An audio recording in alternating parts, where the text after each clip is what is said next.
যুক্তরাষ্ট্র ও ইসরায়েলের হামলায় আয়াতুল্লাহ আলী খামেনি হত্যার বদলা নিতে প্রতিশোধের আগুন জ্বেলেছে ইরান। রামাত ডেভিড এয়ারবেস থেকে শুরু করে নেভেগ মরুভূমি, ইসরায়েলের প্রতিটি কোণে চলছে ইরানি মিসাইলের তাণ্ডব। এসব মিসাইলের দাপটে ইসরায়েলি বাহিনীর অহংকার স্রেফ খড়কুটোর মতো উড়ে যাচ্ছে। এছাড়া ইরানের মোজাইক ডকট্রিন আর সমন্বিত মিসাইল হামলার সামনে ইসরায়েলি আকাশ প্রতিরক্ষা কেবলই এক ব্যর্থতার নাম। বিমানবন্দর অচল, আকাশপথ রুদ্ধ, আর রণক্ষেত্রে একের পর এক প্রাণহানিতে ইরানি চোরাবালিতে আটকে গেছে ইসরায়েল, যেখান থেকে বেরোনোর কোনো পথ দখলদারদের সামনে নেই। তেল আবিবের বাংকারে লুকিয়ে থাকা ইসরায়েলি নীতি নির্ধারকরা আজ হাড়ে হাড়ে টের পাচ্ছেন পারস্যের সিংহের সাথে লড়াই করা কতটা ভয়াবহ হতে পারে। এদিকে পশ্চিমা গণমাধ্যমগুলোর রিপোর্ট অনুযায়ী যুদ্ধে ইসরায়েলকে পঙ্গু করতে গুরুত্বপূর্ণ স্থাপনাগুলোকে টার্গেট করছে ইরানি বাহিনী। বৃহস্পতিবার ইরানের ইসলামিক বিপ্লবী গার্ড বাহিনী IRGC জানায়, ইসরায়েলের হৃৎপিণ্ড হিসেবে পরিচিত বেন গুরিয়ন বিমানবন্দর এবং সেখানে অবস্থিত বিমান বাহিনীর ২৭তম এয়ারবেসকে লক্ষ্য করে হামলা চালানো হয়েছে।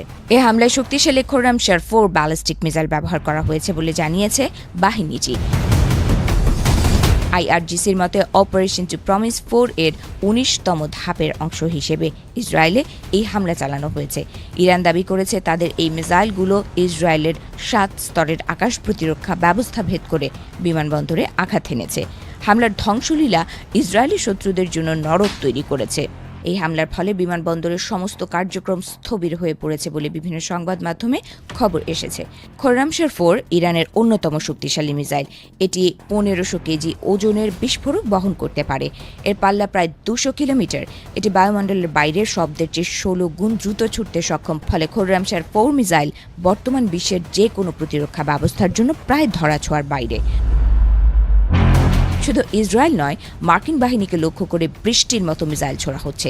ইরানি বাহিনী জানায়, কুয়েত, বাহরাইন এবং সংযুক্ত আরব আমিরাতে অবস্থিত অন্তত ২০টি মার্কিন সামরিক লক্ষ্যবস্তুতে আঘাত হেনেছে তারা। এতে যুক্তরাষ্ট্রের সামরিক স্থাপনাগুলোর উল্লেখযোগ্য ক্ষয়ক্ষতি হয়েছে। ইরানি হামলার ভয়ে মার্কিন সেনারা এখন তাদের ঘাঁটি ছেড়ে সাধারণ মানুষের আবাসিক এলাকায় আশ্রয় নিচ্ছে বলেও দাবি করেছে ইরানি বাহিনী। এদিকে পারস্য উপসাগরে একটি মার্কিন তেলের ট্যাঙ্কারে হামলা চালিয়েছে IRGC। হামলার পর যুক্তরাষ্ট্রকে হুঁশিয়ারি দিয়ে IRGC বলেছে, যুদ্ধ চলাকালীন কৌশলগতভাবে গুরুত্বপূর্ণ হরমুজ প্রণালী এখন ইরানের পূর্ণ নিয়ন্ত্রণে থাকবে। যুক্তরাষ্ট্র, ইসরায়েল এবং তাদের ইউরোপীয় মিত্রদের কোনো সামরিক বা বাণিজ্যিক জাহাজ এই পথ দিয়ে যেতে দেওয়া হবে না বলেও হুঁশিয়ারি দিয়েছে ইরানের সবচেয়ে দুর্ধর্ষ বাহিনী IRGC। বিশেষজ্ঞদের মতে চলমান যুদ্ধে এখনও পর্যন্ত সিংহের মতো লড়াই করছে ইরান। সামনের দিনগুলোতে রণকৌশল ঠিক রাখতে পারলে মার্কিন ও ইসরায়েলি বাহিনী ইরানের সামনে আরও বিপর্যস্ত হয়ে পড়বে বলে মনে করছেন তারা।